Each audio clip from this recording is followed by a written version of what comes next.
নমস্কার নমস্কার নমস্কার নমস্কার নমস্কার আপনাদের সবাইকে সবাইকে সবাইকে নমস্কার জানাচ্ছে আপনাদের সৌমিত্র বসু। সবাইকে অজস্র শুভকামনা জানাচ্ছে, সবাইকে স্বাগত জানাচ্ছে আজকের এই শরণাগত অনুষ্ঠানে এবং সবাইকে শুভ সকাল জানাচ্ছে। শুভ সকাল, শুভ হোক, শুভ হোক, সকলের শুভ হোক, সকলের ভালো হোক। আজকে একটি বিশেষ দিন।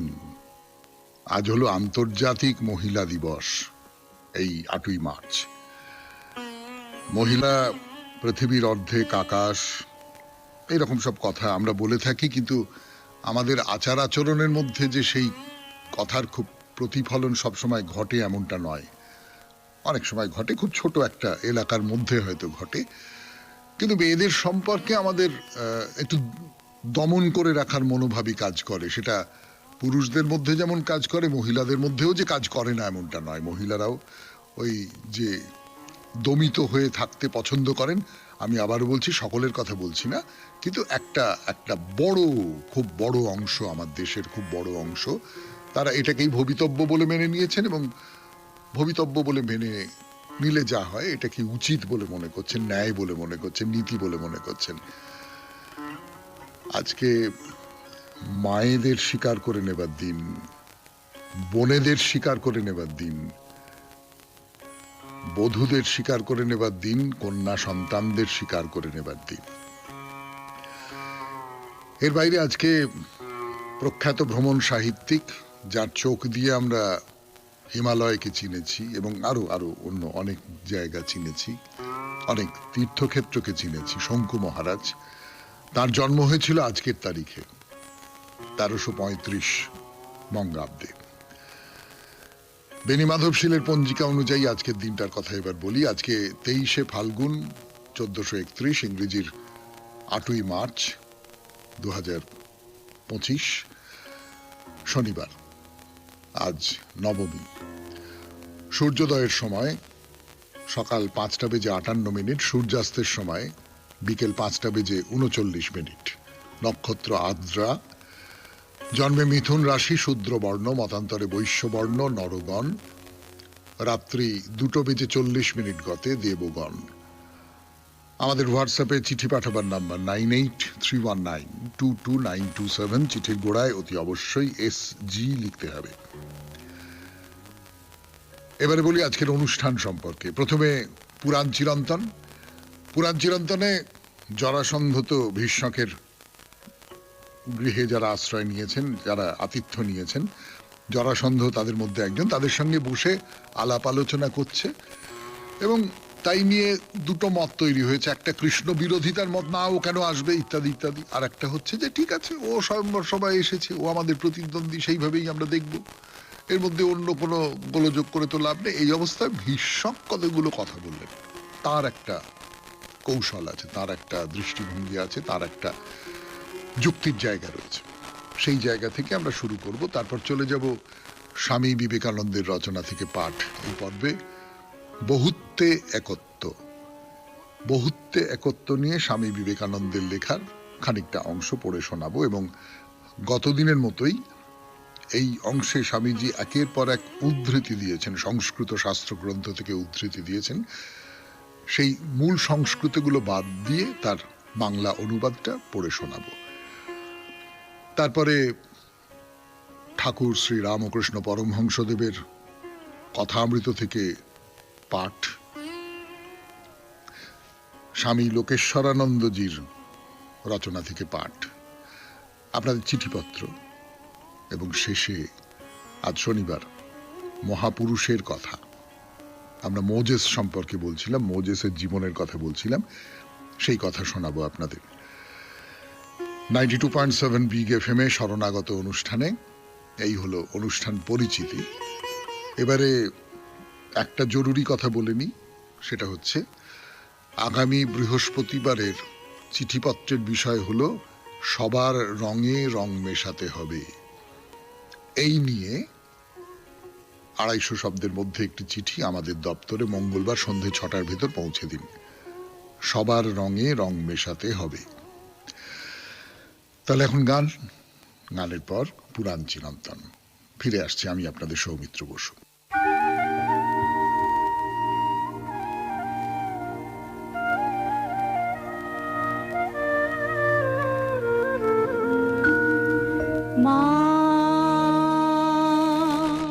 অনুষ্ঠান শেষ, এইবারে কথা শুরু।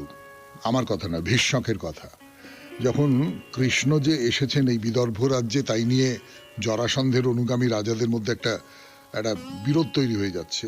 কেউ কৃষ্ণকে পছন্দ করছেন, কেউ করছেন না, কেউ কৃষ্ণকে মেনে নিচ্ছেন, কেউ নিচ্ছেন না। এই রকম সময়ে এবং জরাসন্ধের একটা ভাবনা আছে কৃষ্ণ সম্পর্কে, সেটা তিনি যাচাই করে নিতে চাইছেন অন্যদের কাছ থেকে। ভীষ্মকের ছেলে রুক্মিণীর ভাই রুক্মী, সে তো অন্ধ জরাসন্ধ ভক্ত, ফলে তার একটা মনোভাব আছে। এই সমস্তটার মাঝখানে দাঁড়িয়ে ভীষ্মক বললেন, জরাসন্ধপন্থীরা মনে যতই কৃষ্ণ বিরুদ্ধতা রাখুন, আপাতত খুব কঠিন কথা তারা বলছেন না।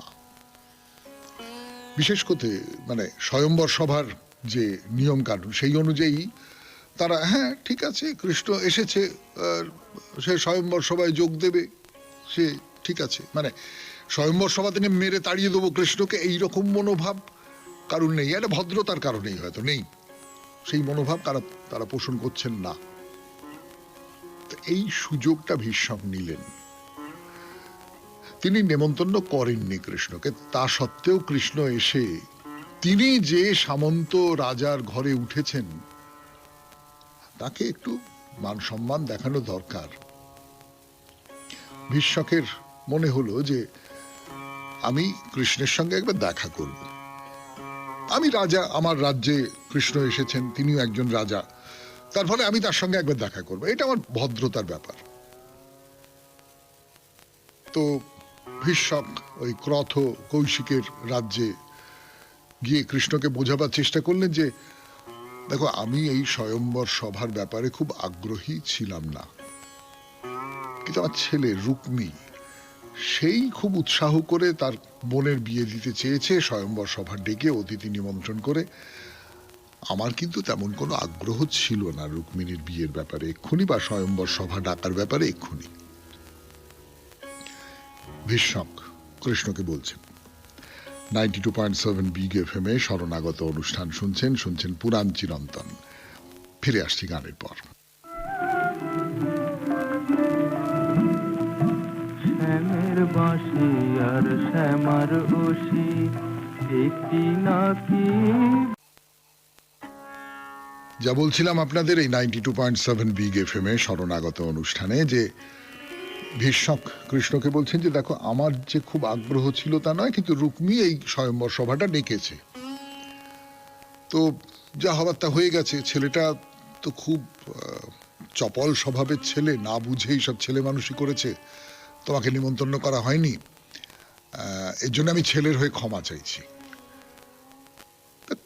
কৃষ্ণ তো অসম্ভব বুদ্ধিমান, অসম্ভব চতুর, তিনি ভীষ্মকের মনোভাব সহজেই বুঝতে পেরেছেন যে ভীষ্মকের ইচ্ছে ছাড়া, রাজার ইচ্ছে ছাড়া স্বয়ম্বর সভার ব্যবস্থা করে দেওয়া হয়ে গেল, এইটা তো সম্ভব নয়।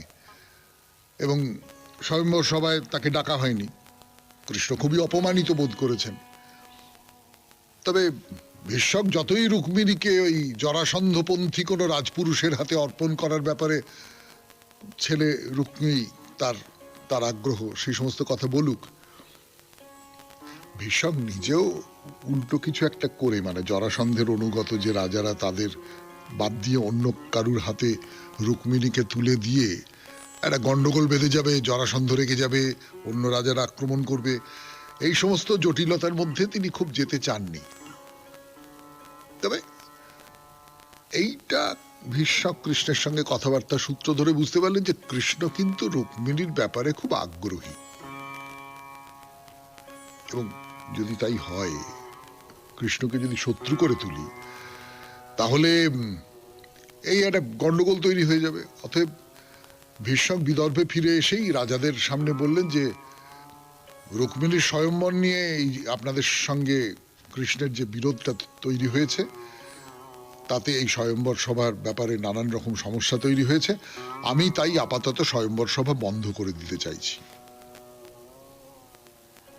বন্ধ হয়ে গেল স্বয়ম্বর সভা, ফলে রাজারা সকলে একে একে ফিরে যাচ্ছেন।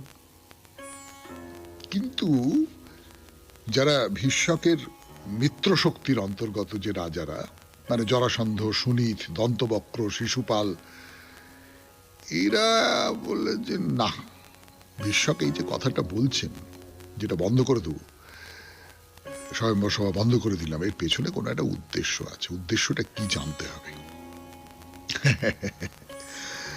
শুনলেন পুরাণ চিরন্তন 92.7 বিগ FM এ শরণাগত অনুষ্ঠানে। এখন একটু গান, গানের পর স্বামী বিবেকানন্দের রচনা থেকে পাঠ। রচনার নাম বহুত্বে একত্ব। আমি আছি আপনাদের সঙ্গে, আপনাদের সৌমিত্র বসু। 2.7 বিগ FM এ শরণাগত অনুষ্ঠানে এখন স্বামী বিবেকানন্দের রচনা থেকে পাঠ, বহুত্বে একত্ব।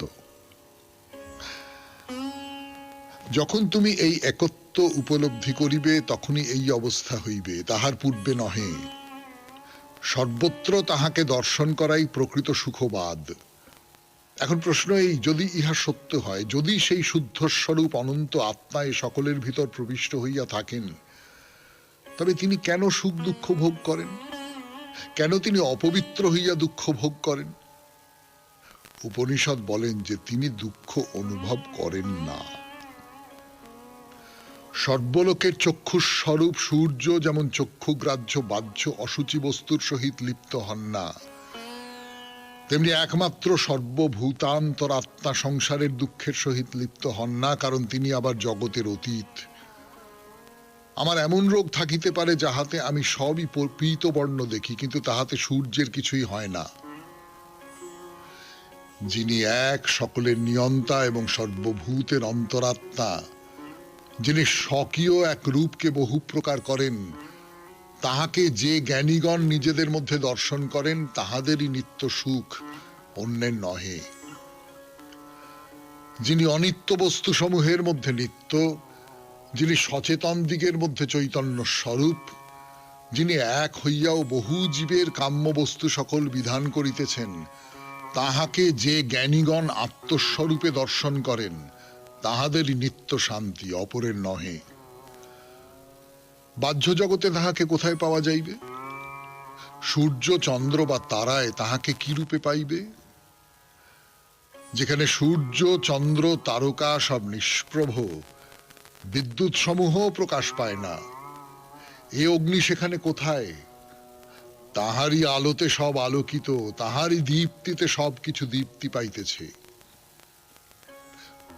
ঊর্ধ্বমূল ও নিম্নগামী শাখা সহ এই চিরন্তন অশ্বত্থ বৃক্ষ অর্থাৎ সংসার বৃক্ষ রহিয়াছে। তিনিই উজ্জ্বল, তিনিই ব্রহ্ম, তিনিই অমৃত রূপ উক্ত হন।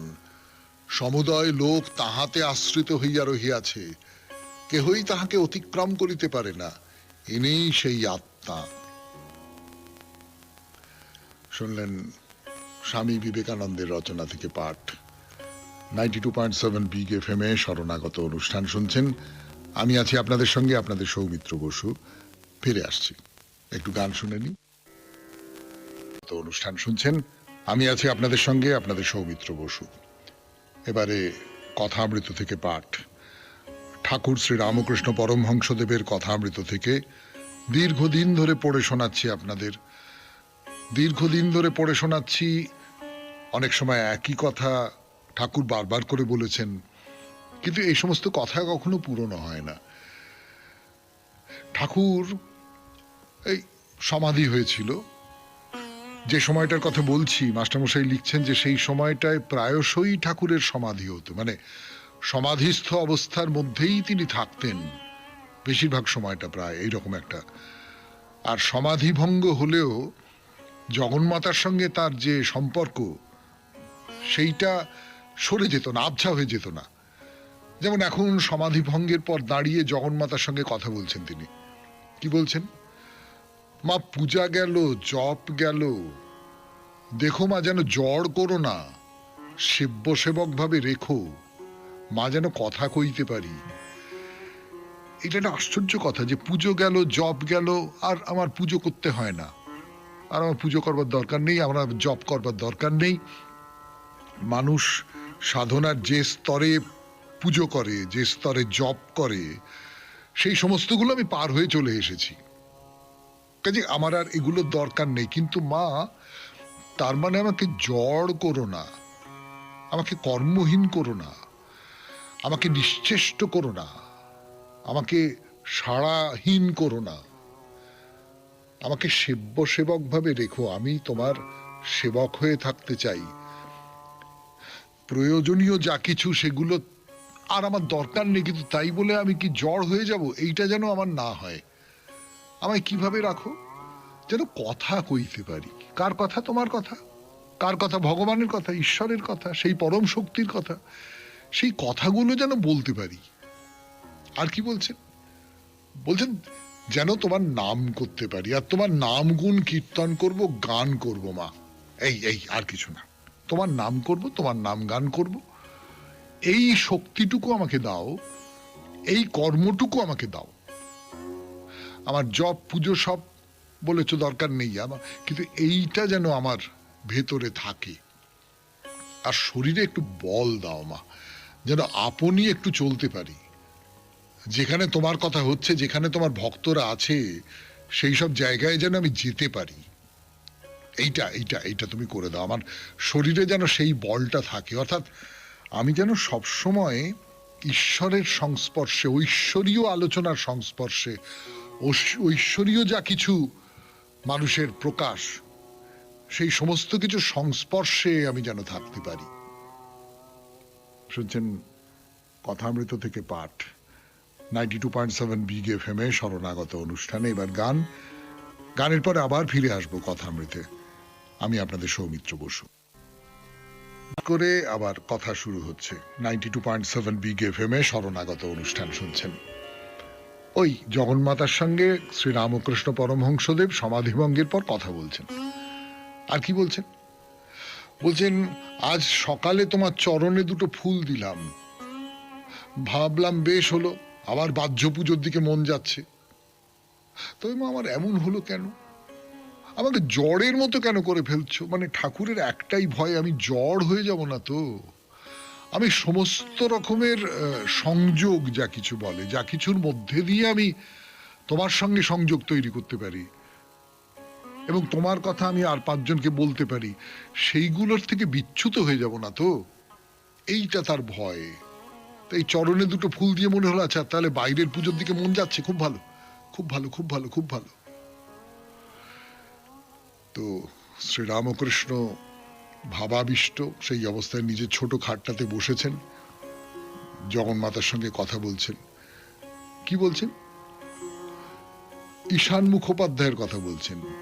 ঈশান বলেছিলেন আমি ভাটপাড়ায় গিয়ে গায়ত্রীর পুরস্চারণ করব। তো শ্রীরামকৃষ্ণ তাকে বলেছিলেন যে কলিকালে বেদমত চলে না, কলিকালে বেদমত চলে না। কেন? তার কারণ জীবের অন্নগত প্রাণ, আয়ু কম, দেহবুদ্ধি একেবারে যায় না। তাই তিনি বলছেন যে তুমি মাতৃভাবে তন্ত্রমতে সাধন করো। অর্থাৎ বৈদিক মতে অতখানি অতখানি মানুষ পারে না। আজকের এই মানুষ, কলিকালের মানুষ ওই রকম করে পারে না। আমরা এই যে বিভিন্ন কাল, সেই কালে ধর্ম যাপন কেমন করে পাল্টাতে পাল্টাতে গেছে তাই নিয়ে এর আগে পুরাণ চিরন্তনে কথা বলেছিলাম বেশ কিছুদিন আগে। আপনাদের যদি টুকরো টাকরা কিছু মনে থাকেও, আপনারা মনে করতে পারবেন যে কলিকালে পুরো ব্যাপারটা অনেক সহজ হয়ে গেছে। সেই সহজ ব্যাপারটা কি? নাম, নাম, শুধু নাম করো, নাম ও কীর্তন করো, এবং সেই নাম ও কীর্তনটা একেবারে বুকের ভেতর থেকে, তোমার সত্তার ভেতর থেকে যেন সেই নাম ও কীর্তনটা উঠে আসে, এই রকমের একটা ব্যবস্থা করো, তাহলেই হবে। তার কারণ হচ্ছে আমাদের অন্নগত প্রাণ, আমাদের কদিনই বা বাঁচি আমরা, 80 বছর, দেহবুদ্ধিতে একেবারে যায় না। তাই ওই রকম মাকে ডাকো, মাকে ডাকো, তন্ত্রভাবে সাধনা করো। আর ঈশান বলেছিলেন যে যিনি ব্রহ্ম তিনি মা, তিনি আদ্যা শক্তি। তো ঠাকুর বলছেন যে কে ওকে এই কথা বলে দিল? আপনার মনে করছে, আচ্ছা একটু পুরস্চরণ করবে খন। বলে বলছেন আচ্ছা এসব কি আমার বাইরে না ভাবে? তো জগন্মাতার সঙ্গে ঠাকুর কথা বলছেন, মাস্টারমশাই অবাক হয়ে দেখছেন এবং সেই কথাগুলো লিখে রেখেছেন। কিন্তু সে কথা থাক, ঠাকুরের কথা তার শিষ্যদের কাছে তিনি কি বলছেন সেইটা বলি। বলছেন ঈশ্বরের সম্বন্ধে কিছু হিসেব করবার জো নেই, তার অনন্ত ঐশ্বর্য। মানুষ মুখে কি বলবে? একটা পিঁপড়ে চিনির পাহাড়ের কাছে গিয়ে একদানা চিনি খেলে তার পেট ভরে গেল, তখন সে ভাবছে এইবার এসে সব পাহাড়টা গর্তের ভেতর নিয়ে যাবে। সেই অনন্তকে কে ব্যাখ্যা করতে পারে? আমি তার একটুখানি স্বাদ পেতে পারি, কিন্তু সেই একটুখানি স্বাদ পেয়ে আমি কি কল্পনা করতে পারি যে আমি সবটাকে আয়ত্ত করে ফেলেছি? তা কিছুতেই সম্ভব নয়। কথামৃত থেকে পাঠ শেষ হলো 92.7 বিগ এফএম এ শরণাগত অনুষ্ঠানে। এইবার স্বামী লোকেশ্বরানন্দের রচনা থেকে পড়ে শোনাবো। রচনার নাম আন্তর্জাতিক যুববর্ষ। ফিরে আসছি গানের পর। স্বামী লোকেশ্বরানন্দের রচনা থেকে পড়ে শোনাচ্ছি আপনাদের, আমি আপনাদের সৌমিত্র বসু। 1985 একটি বিশেষ বছর, যাকে রাষ্ট্রসংঘ আন্তর্জাতিক যুববর্ষ হিসেবে চিহ্নিত করেছে। ভারত সরকারও সিদ্ধান্ত নিয়েছেন এই বছরটি তারা 12ই জানুয়ারি থেকে বিশেষভাবে উদযাপন করা শুরু করবেন, কারণ ওই দিন স্বামী বিবেকানন্দের জন্মদিন। খুবই সুচিন্তিত ভাবনা, সন্দেহ নেই। সেই সিদ্ধান্ত অনুযায়ী ওই দিন নতুন দিল্লির বিজ্ঞান ভবনে এক সভা অনুষ্ঠিত হয়। অনেকের মধ্যে প্রধানমন্ত্রী রাজীব গান্ধীও সভায় ভাষণ দেন। তার বক্তৃতার সম্পূর্ণ বয়ান পাওয়া না গেলেও সংবাদপত্রের বিবরণ থেকে জানা যায় তার বক্তব্যের মূল সুর ছিল ভারতের যুব সম্প্রদায় যেন স্বামী বিবেকানন্দের আদর্শ জীবনে অনুসরণ করে। যুব সমাজের আদর্শ হিসেবে বিবেকানন্দের নামই তার মনে উঠেছে, কারণ তিনি ছিলেন আদর্শ ও বাস্তব জ্ঞানের উজ্জ্বলতম দৃষ্টান্ত। স্বামীজি একজন শ্রেষ্ঠ ধর্মাত্মা ছিলেন সত্য, কিন্তু তার প্রধান চিন্তা ছিল মানুষকে নিয়ে, বিশেষত যারা দিন দুঃখী তাদের নিয়ে। তিনি তার জীবন দর্শন ব্যক্ত করতে গিয়ে বলেছেন, নিখিল আত্মার সমষ্টিরূপে যে ভগবান বিদ্যমান, একমাত্র যে ভগবানে আমি বিশ্বাসী, সেই ভগবানের পূজার জন্য যেন আমি বারবার জন্মগ্রহণ করি এবং সহস্র যন্ত্রণা ভোগ করি, আর সর্বোপরি আমার উপাস্য পাপী নারায়ণ, তাপী নারায়ণ, সর্বজাতির দরিদ্র নারায়ণ, এরাই বিশেষভাবে আমার আরাধ্য।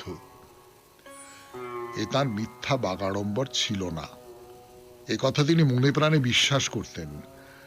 তাই তিনি রামকৃষ্ণ মিশন প্রতিষ্ঠা করে মানব জাতির সেবায় তাকে উৎসর্গ করেছিলেন। তার মতে এটিই হলো সত্যিকারের ধর্ম, এটিই ধর্মের পরাকাষ্ঠা। ত্যাগ ও সেবাকেই ভারতের জাতীয় আদর্শ বলে তিনি বর্ণনা করেছেন। তিনি চেয়েছিলেন এই আদর্শের দ্বারা অনুপ্রাণিত হয়ে 1 লক্ষ যুবক যুবতী সাধারণ মানুষকে টেনে তোলার কাজে আত্মনিয়োগ করুন। ভারতবর্ষ দীর্ঘদিন সাধারণ মানুষকে অবহেলা করে এসেছে, এটি আমাদের জাতীয় পাপ, যার জন্য আমাদের প্রভূত মূল্যও দিতে হয়েছে। বারবার বিদেশির আক্রমণে পর্যুদস্ত হয়েছি আমরা। যুব সমাজ যদি তার শক্তিকে সংহত করে দুর্দশাগ্রস্ত মানুষদের সমস্যার বদ্ধ জলা থেকে টেনে তুলতে পারে, তবেই এই পাপের প্রায়শ্চিত্ত হতে পারে।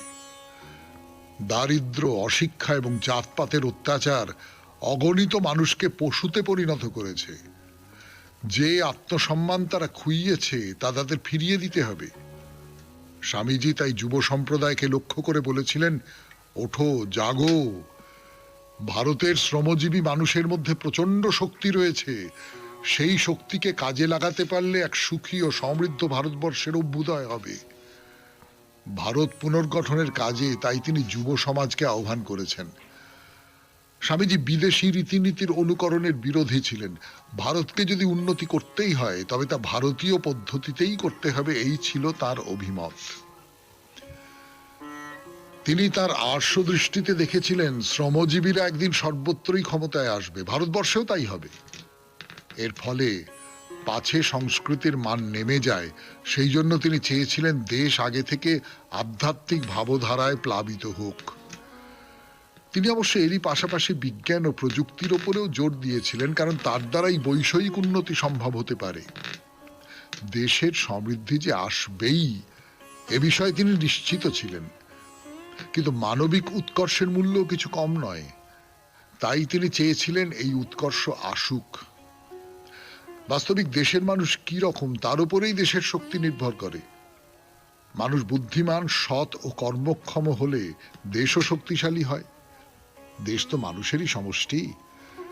বৈষয়িক দিক থেকে দেশ যত উন্নতই হোক না কেন, দেশবাসীকেও নৈতিক শক্তি সম্পন্ন হতে হবে। রাজনৈতিক ব্যবস্থা যত নিখুঁতি হোক না কেন, দেশের মানুষ ভালো না হলে সে দেশ টিকতে পারে না। এই কারণেই স্বামীজি বলেছিলেন, মানুষ তৈরি করাই আমার জীবন ব্রত। তিনি বিজ্ঞান ও ধর্মের সমন্বয় চেয়েছিলেন। বিজ্ঞান শিল্পায়নের মাধ্যমে বৈষয়িক উন্নতি আনবে এবং ধর্ম মানবিক উৎকর্ষ সুনিশ্চিত করবে। শুনলেন স্বামী লোকেশ্বরানন্দের রচনা থেকে পাঠ 92.7 বিগ এফএম এ শরণাগত অনুষ্ঠানে। এইবার আপনাদের চিঠিপত্র। একটু গান শুনি, গানের পর ফিরে আসছি 92.7 বিগ এফএম এ শরণাগত অনুষ্ঠানে। আমি আছি আপনাদের সঙ্গে, আপনাদের সৌমিত্র বসু। চিঠি লিখেছেন বিমল কুমার বন্দ্যোপাধ্যায়, হরিপাল, হুগলি থেকে। বিষয় অনুতাপ। পড়ে শোনাই সেই চিঠি 92.7 বিগ এফএম এ শরণাগত অনুষ্ঠানে। আশা করি আপনারা সকলে সুস্থ ও ভালো আছেন। আপনিও বিগ এফএম এর সকলে আমার আন্তরিক ভালোবাসা নেবেন। গত বৃহস্পতিবারের বিষয় ছিল অনুতাপ। সত্যি বলতে কি, লজ্জায় আমার আজীবনের এই অপরাধমূলক আচরণের জন্য আজও আমার খুবই পীড়া বোধ হয়। লজ্জা ও অপরাধমূলক আচরণের জন্য আমার স্ত্রী ছাড়া আর কাউকে বলতে পারিনি। কিন্তু আজ 27/2 বৃহস্পতিবার বিভিন্ন শ্রোতা বন্ধুদের পত্র শুনে মনে মনে সাহস হচ্ছিল আমার জঘন্য ঘটনাটা লিখে ফেলি। দেখা যাক পাঠযোগ্য হয় কিনা। ক্লাস 7-এ পড়ি। প্রতিদিন বিকেল 5টায় স্কুল ছুটির পরে এক ইংরেজি শিক্ষক মহাশয়ের কাছে ইংরেজি পড়তে যেতাম। পড়ার শেষে সব বন্ধুদের ছুটি দিয়ে বাড়ি পাঠিয়ে দিতেন আর আমায় 5 টাকা ধরিয়ে বলতেন বাজারের অমুক দোকান থেকে দেশি 1 বোতল মদ আনতে আর কাউকে এ কথা না বলতে। আমার মনে মনে খুবই রাগ হতো, কিন্তু কিছু করার উপায় ছিল না। মদের দোকানি মদের বোতলের সিলটা খুলে কাগজে মুড়ে আমায় ধরিয়ে দিত।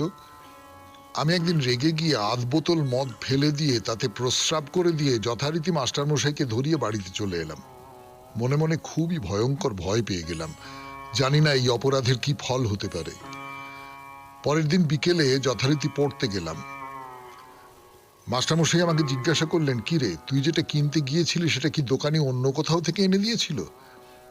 আমি ভয় ভয় বললাম, না না, উনি যেমন রোজ আমাকে ধরিয়ে দেয় তেমনি দিয়েছে। মাস্টারমশাই সেই দিন থেকে আমাকে মদ আনতে দেওয়া বন্ধ করে দিলেন। কিন্তু আজও আমার ওই অপরাধমূলক আচরণের জন্য আক্ষেপ ও কষ্ট অনুভব হয়। এ কাজ করা উচিত নয়। যতই হোক উনি আমার শিক্ষা গুরু। এটা একটা জঘন্যতম অপরাধ, ক্ষমার অযোগ্য। মাঝে মাঝেই যখন ঘটনার কথা মনে পড়ে তখনই আমার মনে খুবই কষ্ট ও অনুতাপ হয়। কিন্তু ছোট বয়সের লঘুগুরু বদমাইশি, চিন্তা না করে কাজ করার অপরাধ বহন করে আজও চলতে হচ্ছে। যাই হোক, পত্রটি পাঠযোগ্য বিবেচিত হলে পাঠ করিবেন, নচেত নয়। এই অধমের পত্র পাঠাতে বিলম্ব হওয়ায় দুঃখিত। ধন্যবাদান্তে বিমল কুমার বন্দ্যোপাধ্যায়, হরিপাল, হুগলি। বিমলবাবু, আপনি এর মধ্যে অনুতাপের কারণ দেখেছেন, কিন্তু আমি না একটা অন্য কিছু দেখলাম। আমি দেখলাম যে একটি বাচ্চা ছেলে, কিশোর, তার ভেতরে ভেতরে একটা রাগ তৈরি হচ্ছে। কিন্তু সেই রাগটা সে কার কাছে প্রকাশ করবে? মাস্টারমশাইয়ের ওপর রাগ তৈরি হচ্ছে, খুব সঙ্গত কারণে রাগ তৈরি হচ্ছে। একজন মাস্টারমশাই, তিনি মদ্যপান করতেই পারেন, কিন্তু ছাত্রকে দিয়ে মদ আনানো এটা গর্হিততম অপরাধ বলে আমি নিজে মনে করি। আমি নিজে মাস্টারমশাই ছিলাম, আমি সেই সূত্রেই মনে করি এটা গর্হিততম অপরাধের মধ্যে একটা। এবং এই ছেলেটির মনের মধ্যে এই রাগটা তৈরি হচ্ছে, সেই রাগটা সে ওই রকম করে প্রকাশ করেছে। তার জন্য আপনার আজকে অনুতাপ হয়। কিন্তু আমি ওই ছেলেটার অসহায়, নিরুপায়, কাউকে বলতে পারবো না এইরকম একটা রাগকে দেখতে পাচ্ছি। এবং সেই রাগটার কথা ভেবে, সেই ছেলেটার কথা ভেবে আমার ভেতরে খুব কষ্ট হচ্ছে। ভালো থাকবেন। এবারে মহাপুরুষের কথা, মোজেসের কথা বলছি। 92.7 বিগ এফএম এ শরণাগত অনুষ্ঠানে গানের পর 92.7 বিগ এফএম এ শরণাগত অনুষ্ঠানে মহাপুরুষের কথা এখন বলছি, মোজেসের কথা। 10 কমান্ডমেন্টস যাকে বলে, সেই 10 কমান্ডমেন্টস এই নামে একটা খুব বিখ্যাত ছবি হয়েছিল, আপনারা অনেকেই দেখেছেন, আমরা ছোটবেলায় তো দেখেইছি। তো সেই মোজেসকে দেখা দিয়েছেন যেহোভা। মোজেসের কানে কানে 10টি নির্দেশ দিয়েছেন। বাইবেলের ওল্ড টেস্টামেন্টে মোজেসের এই পবিত্র কাহিনী রয়েছে। তারপর যেহোভা বিশাল একটা পাথর দিয়ে মোজেসকে বললেন, এই পাথরটাকে তুমি পাহাড়ের গায়ে স্থাপন করবে, এতে আমার সব নির্দেশ লেখা আছে। তারপর যেহোভা আবার অদৃশ্য হয়ে গেলেন। পাহাড়ের নিচে 12টা বেদি তৈরি করে সেখানে মোজেস পশু বলি দিলেন। সেই পশুর রক্ত সকলের উপর ছিটিয়ে দিয়ে যেহোভার দেওয়া 10টি নির্দেশ শোনালেন। 1, যেহোভা ছাড়া অন্য কোনো ঈশ্বর নেই, তোমরা যেহোভা ছাড়া অন্য কোনো দেবতাকে পুজো করবে না। 2, যেহোভাকে শুধুমাত্র উপাস্য দেবতা হিসেবে মান্য করলেই চলবে না, তার প্রত্যেকটি নির্দেশ আদেশ মেনে চলতে হবে। 3, সপ্তাহের 6 দিন কাজ করবে, সপ্তম দিন কোনো কাজ করবে না, এই দিন সাবাত বা পবিত্র বিশ্রামের দিন। 4, পিতামাতাকে ভক্তি করবে, শ্রদ্ধা করবে, তাদের প্রতি পালনীয় কর্তব্য অবশ্যই পালন করবে। 5, কোনো মানুষকে হত্যা করো না। 6, কোনো নারী বা পুরুষ কখনোই ব্যভিচার করবে না। 7, অপরের দ্রব্য অপহরণ করবে না। 8, মিথ্যা সাক্ষ্য দেবে না। 9, অন্য জিনিসের প্রতি কোনো লোভ করবে না বা যাতে অন্যের অধিকার আছে তা গ্রহণ করবে না। আর 10, উপাসনা স্থলে বেদি নির্মাণ করে পশু বলি দিতে হবে। এই যে 10 কমান্ডমেন্টস, 10টি নির্দেশ, যেহোভার যে 10টি নির্দেশ, মানুষ সেগুলো কতটুকু পালন করতে পেরেছে? যারা মোজেসের অনুসারী, মোজেস যে ধর্মমতের আদি গুরু, সেই ধর্মমতকে যারা অনুসরণ করেছেন, তারা কতটুকু এইসব কমান্ডমেন্টস, এই নির্দেশাবলী, তারা কতটুকু পালন করতে পেরেছে?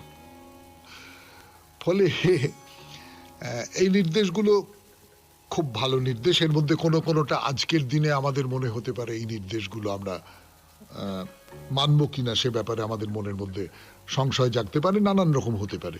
সেই যুগের পক্ষে হয়তো এইগুলো উপযোগী ছিল। কিন্তু যেমন ভারতীয় শাস্ত্রে নানান উপদেশ দেওয়া রয়েছে, যেমন বৌদ্ধ ধর্মে নানান রকম উপদেশ দেওয়া রয়েছে, তেমনি করে এই যে মোজেসের যে জীবন কথা, সেখানেও যেহোভার নানান রকম উপদেশ রয়েছে। এবং সেই উপদেশগুলো সবটাই যে খুব, মানে সেই উপদেশগুলো মানতে পারলে খুব ভালো, অধিকাংশই মানতে পারলে খুব ভালো, এবং অধিকাংশই বা সবকটাই সময়ের দ্বারা সীমাবদ্ধ। সময় ওই নির্দেশগুলো দিয়েছে, সময়কে পার হয়ে গেলে সেই নির্দেশগুলো আর তাদের তাৎপর্য বজায় রাখতে পারে এমনটা নয়। শুনছেন মহাপুরুষের কথা, মোজেসের কথা, 92.7 বিগ এফএম এ শরণাগত অনুষ্ঠানে ফিরে আসছি গানের পর। যেহোভার যে উপদেশ, সেই উপদেশগুলো মোজেস শোনালেন, এবং আপনারা বুঝতে পারছেন যে ইহুদিরা তো একেবারে অভিভূত হয়ে পড়ল। তারা বুঝতে পারলো মোজেস শুধু তাদের পরাধীনতার দাসত্ব থেকে মুক্ত করেননি, ফারাওয়ের অত্যাচারের হাত থেকে তাদের উদ্ধার করেননি, ঈশ্বরকে নিয়ে এসেছেন তাদের কাছে। এইবার মোজেস ঈশ্বরের ধ্যান করবার জন্য পাহাড়ের চূড়ায় উঠে গেলেন। না, আরো ভালো করে, আরো গভীরভাবে ঈশ্বরকে উপলব্ধি করতে হবে, তার সঙ্গে আরো গভীরভাবে, আরো অনেক বেশি তন্নিষ্ঠভাবে তার সঙ্গে একাত্ম হতে হবে। 40 দিন ধরে সেই পাহাড়ের চূড়ায় গভীর সাধনায় মগ্ন থাকলেন তিনি। তার মানে মোজেস নেই, 40 দিন ধরে নেই। তাহলে ইহুদিরা কেমন করে থাকবে? কে তাদের পথ দেখাবে? কিভাবে চলবে তারা? 40 দিন তো বড় কম কথা নয়। এই ইহুদিরা কিছুই ভেবে পাচ্ছে না। আর তাছাড়া জেহোভাকে কেমন করে উপাসনা করবে? তার তো কোনো মূর্তি নেই, কোনো ছবি নেই। তো মোজেসের ভাই, তার কথা বলেছিলাম আপনাদের একেবারে গোড়ার দিকে, মোজেসের জীবন কথা যখন তার কম বয়সের কথা বলছিলাম, তার নাম অ্যারন। তারা অ্যারনের কাছে এলো, মোজেসের ভাই অ্যারন। তো অ্যারন জাদুবিদ্যায় খুব দক্ষ ছিলেন, খুবই দক্ষ, এবং সেই সঙ্গে সঙ্গে নানান রকম মূর্তি তৈরি করতে পারতেন। তো সেই অ্যারন সেটা সোনার বাছুর তৈরি করলো, করে বলল এই বাছুরটাকে তোমরা জেহোভা বলে মনে করো এবং এই বাছুরটাকেই জেহোভার প্রতীক বলে পুজো করো, তারপর একে বলি দিয়ে পুজো শেষ করো। অ্যারন এরম একটা কথা বলল। তাহলে মূর্তি পুজো শুরু হলো। মূর্তি পুজো জেহোভার অভিপ্রেত নয়, ইহুদিরা সকলে মূর্তি পুজো করছে। জেহোভা খুব ক্রুদ্ধ হয়ে উঠলেন।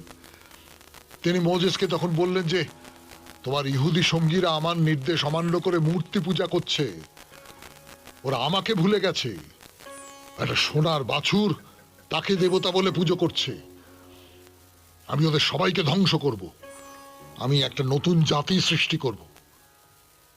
তা মোজেস একেবারে নতজানু হয়ে বসে বললেন, প্রভু প্রভু তোমার সন্তানেরা অপরাধ করেছে, তারা না জেনে অপরাধ করেছে, তারা অজ্ঞান, তারা অবোধ, তুমি তাদের ক্ষমা করো। তুমি তাদের উপর ক্রুদ্ধ হলে তারা সকলে এক মুহূর্তে ধ্বংস হয়ে যাবে। প্রভু, পৃথিবীর সমস্ত মানুষ বলবে এই হতভাগ্য মানুষগুলোকে তুমি তোমার অলৌকিক শক্তিতে সুদূর মিশরের দাসত্ব জীবন থেকে মুক্তি দিয়ে এই সিনাই পর্বতে এনে হত্যা করেছো, এই কথা বলবে। তাতে তোমার মহিমা ক্ষুণ্ণ হবে। প্রভু, ফারাওয়ের অত্যাচার থেকে তাদের বাঁচিয়ে এনেছো তুমি, তাদের ভয়ঙ্কর মরুভূমির মধ্যে তাদের জল দিয়েছো, খাবার দিয়েছো তুমি, তুমিই তো সব করেছো। প্রভু, আজ তুমি যদি তাদের হত্যা করো তাহলে লোকে কি বলবে? তোমার মহিমা ক্ষুণ্ণ হবে। তুমি এদের উপর প্রসন্ন হও। আর এরা তোমার একনিষ্ঠ ভক্ত, আব্রাহাম, আইজাক, ইসরায়েলদের বংশধর। তো জেহোভা শান্ত হলেন। শান্ত হয়ে তার উপদেশ নির্দেশ লেখা আরো দুটো পাথর দিলেন। মোজেস সেই পাথর দুটো নিয়ে পাহাড় থেকে নিচে নামলেই দেখতে পেলেন যে ওই সোনার বাছুরের মূর্তিকে ঘিরে ইহুদির আনন্দ উৎসবে মেতে উঠেছে। জেহোভার কথা ভুলে গেছে, উদ্দাম ভাবে নাচ গান করছে, সকলেই প্রায় নগ্ন, নারী পুরুষের মধ্যে কোনো সংযম নেই। মোজেস ক্রুদ্ধ হয়ে উঠলেন, এ কি অসংযত আচরণ! এই অন্যায় আচরণের জন্য ইহুদিদের শাস্তি পাওয়া দরকার, তা নইলে কোনোদিনই তারা জেহোভার শিক্ষাকে জীবনে গ্রহণ করতে পারবে না। তিনি চিৎকার করে বললেন, তোমরা এই নাচ বন্ধ করো, এই পূজা উৎসব বন্ধ করো।